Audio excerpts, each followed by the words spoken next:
Bonjour à tous, aujourd'hui je vous parle des fruits et des légumes de mai, ceux qu'on va retrouver donc sur nos étals et qu'on peut consommer en mai. J'ai choisi de vous présenter donc pour commencer les fraises. Elles arrivent sur nos étals, on va pouvoir se régaler. En mai on va en avoir de plus en plus, donc en plus elles sont à consommer sans modération puisque la fraise est très peu calorique. Elles vont prendre le relais des agrumes au niveau de la vitamine C, puisqu'elles sont gorgées de vitamine C. Il faut savoir aussi, comme beaucoup de fruits rouges, elles sont gorgées d'antioxydants, idéal pour l'organisme. C'est un fruit fragile qu'il faut consommer rapidement une fois qu'on l'a acheté et qu'il faut conserver au frais. Sachez qu'il ne faut pas la laver rien avant si vous ne voulez pas la consommer tout de suite.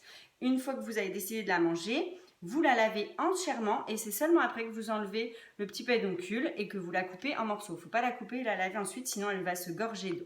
Il faut la manger à température ambiante pour vraiment extraire le goût de la fraise.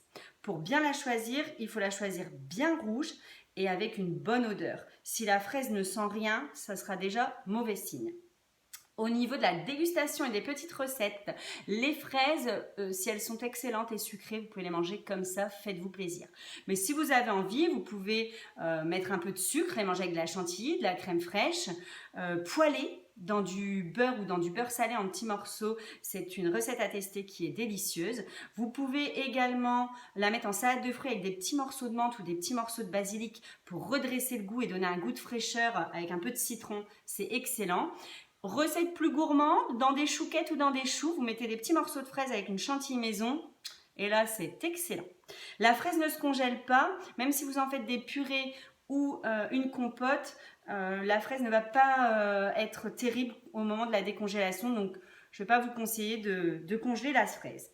J'ai choisi également de vous parler de la rhubarbe. On va voir de plus en plus de rhubarbe sur les étals et c'est un fruit qui n'est pas très calorique, qui est assez sympa, qui a du peps. Donc j'ai décidé de vous parler de ce fruit en mai.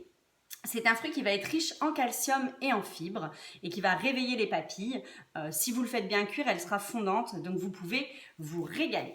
Alors pour bien la choisir, il faut choisir des tiges bien fermes qui ne sont pas toutes tombantes. Ça vous garantira la fraîcheur de la rhubarbe. Et pour la peler avec un petit couteau tout simple sans dents, vous venez prendre en haut. Voilà, là vous me verrez mieux. Et vous venez enlever la peau comme ça tout simplement tout le long de la rhubarbe. Et puis vous la coupez en tronçons.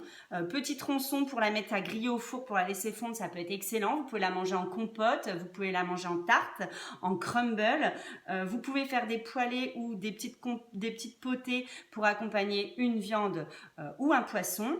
Et pour ceux qui ont envie un peu d'acidité, vous pouvez la couper en bâtonnets, la laisser macérer dans du sucre et la manger comme ça. C'est excellent également. J'ai choisi de vous parler des pamplemousses ou des pommelos. Donc c'est deux variétés différentes, c'est en fonction de leur provenance, mais au niveau de leur composition c'est la même chose. Il faut juste savoir que le pommelos aura une peau plus fine et une chair plus juteuse, mais sinon ce sont deux petites boules d'énergie puisque c'est rempli de vitamine C.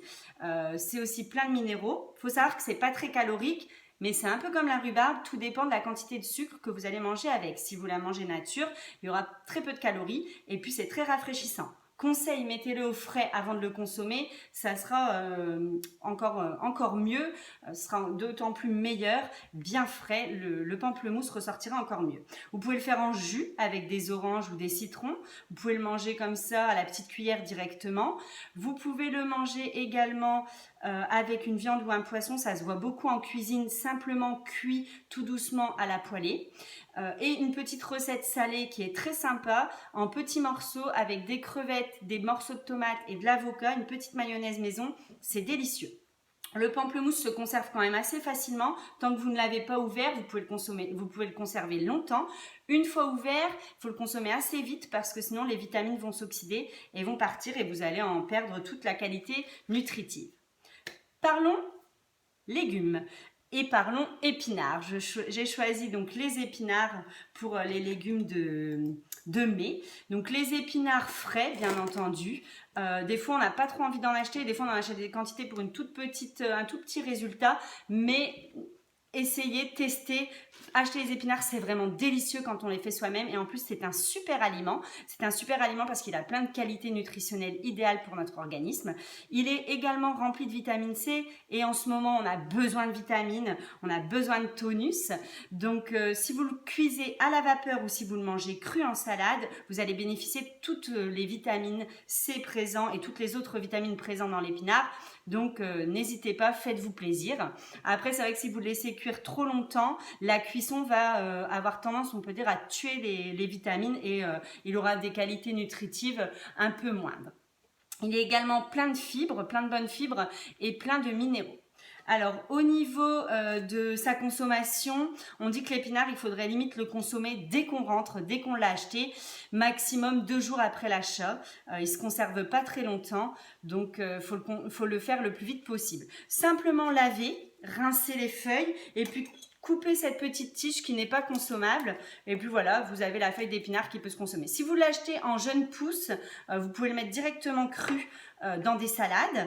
Vous pouvez le manger cru également dans des smoothies. Vous pouvez le mixer comme ça, les feuilles d'épinard directement dans des smoothies avec des bananes, des fraises, de la mangue, c'est excellent. Si vous le faites cuire, donc je vous le redis, vous préférez plutôt la cuisson vapeur. La cuisson vapeur va garder les vitamines et ensuite vous pouvez simplement mettre de la béchamel, vous pouvez mettre également une crème fraîche. Petite recette très sympa, vous le coupez en morceaux, vous le faites revenir à la poêle dans du beurre et de l'ail, c'est excellent et c'est tout simple à faire. Donc voilà pour ce que je voulais vous dire de l'épinard. Alors j'ai choisi pour terminer la carotte botte. Alors la carotte c'est le légume le plus consommé par les Français. La carotte en général est disponible toute l'année sur les étals, mais là j'ai choisi la carotte botte. C'est un peu différent, la carotte botte c'est une carotte qui est plus tendre, plus petite et c'est en ce moment que les carottes bottes, les carottes primeurs arrivent sur nos étals, donc profitez-en. Alors la carotte, il faut savoir que pour 100 g de carottes, ça va couvrir 200% de nos besoins quotidiens en bêta-carotène. Donc foncez, c'est vraiment top. La carotte, elle a des fibres qui sont très bien tolérées par les intestins. C'est pour ça d'ailleurs qu'on l'introduit très tôt chez les bébés. C'est un aliment vraiment idéal que l'on peut manger sous différentes formes. Pour les choisir, la carotte botte, il faut choisir des feuilles bien fraîches, bien vertes. Ça vous garantira une fraîcheur au niveau de vos carottes. Ne jetez pas les fines. Petite astuce anti-gaspi, utilisez-les dans des bouillons pour aromatiser vos bouillons. Et ensuite la carotte, alors là la carotte on peut se faire plaisir, elle se consomme à tout moment de la journée, elle se consomme crue, elle se consomme cuite, elle se consomme même croquante.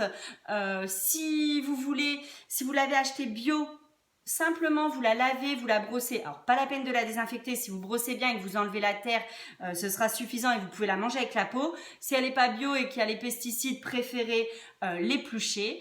Et puis ensuite, en fonction de vos préférences, vous pouvez la consommer sous différentes formes. Sachez que maintenant, on peut même la consommer sucrée en gâteau avec les carottes cake. Donc faites-vous plaisir.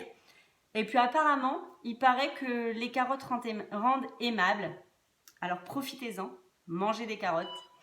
Merci à tous et on se retrouve rapidement pour d'autres fruits et légumes et d'autres infos diététiques.